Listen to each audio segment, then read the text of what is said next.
महाराष्ट्रामध्ये या ड्रग्जचं प्रमाण जवळपास महाराष्ट्रातल्या सगळ्या जिल्ह्यात वाढलेलं आहे। माननीय मुख्यमंत्री महोदय म्हणतात सरकार प्रयत्न करतंय आणि करतंय, त्याबद्दल आमची तक्रार नाही। पण अनेक ठिकाणी पोलीस अधिकारी रेड करतात, जे सापडतात 8-9, माझ्या आष्ट्यात 8 जणांची अटक झाली आणि शेवटी दोघांच्याच नावाने गुन्हा नोंदवला, 6 जण सोडली। डीएसपीना माहित नसेल, हे खालच्या खालीच उद्योग चालतात। त्यामुळे पोलिसांनी एकदा अरेस्ट केला आणि त्यातला जो मेन कल्प्रिट आहे, जो त्या भागात ऑपरेट करतो, त्याचं नाव बाजूला काढलं। असे उद्योग महाराष्ट्रात सर्व ठिकाणी चालतात। त्यामुळे पोलिसांच्या, सगळेच पोलीस असे आहेत असा माझा दावा नाही, पण पोलिसांच्या हप्तेखोरी करणं हा एक सोर्स ऑफ इन्कम झालाय पोलीस स्टेशनचा।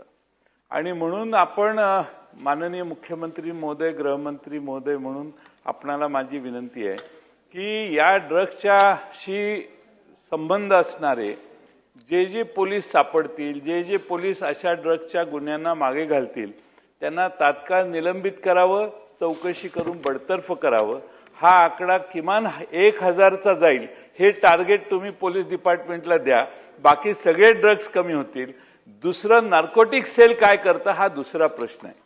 नार्कोटिक सेलचं काम कुठंच दिसतंय, काय त्यांनी ॲक्शन घेतली? आपण सगळं पोलिसांनीच करावं म्हणतो, पोलीस काय त्यात फार एक्सपर्ट नसतात।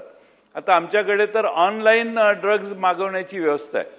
मी तुकाराम मुंडेंच्याकडे ती माहिती दिली की हे ऑनलाईन ड्रग्ज मागवत आहेत, काहीतरी करा म्हणून।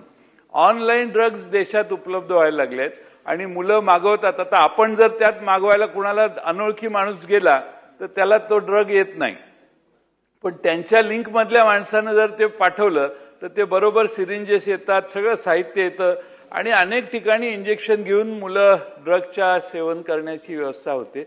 म्हणून हा एक महाराष्ट्रातला गंभीर गुन्हा झालेला आहे आणि म्हणून माझी माननीय गृहमंत्री महोदयांना विनंती आहे की याच्यात स्ट्रिक्ट अशी ॲक्शन महाराष्ट्राच्या पोलीस दलाने घेतली, नार्कोटिक सेल जास्त ॲक्टिव्हेट केलं आणि ज्या पोर्टवर सतत ड्रग्ज सापडतात त्या पोर्टवर पाहिजे तर आपले पोलीस पाठवा, आपल्या राज्याच्या बाहेर पोर्ट आहे ते, पण आपले पोलीस पाठवा, पण तिथून येणारा माल आणि देशात वेगळ्या ठिकाणाहून माल येतो। आपण हायड्रोपोनिकचं उदाहरण दिलं, देशात आता पैसे मिळवण्यासाठी लोक आता अशी शेती करायला लागली आहेत असा त्याचा अर्थ होतो आपल्या उत्तरात आपण ज्याचा उल्लेख केला। आणि म्हणून हे प्रकरण प्रचंड गंभीर आहे। बाकीचे सगळे गुन्हे एखाद्या वेळेस दुर्लक्षित करायला हरकत नाही, पण तरुणांना अंमलाच्या खाली आणणारा हा तरुणाई सगळी या विळख्यात अडकलेली आहे।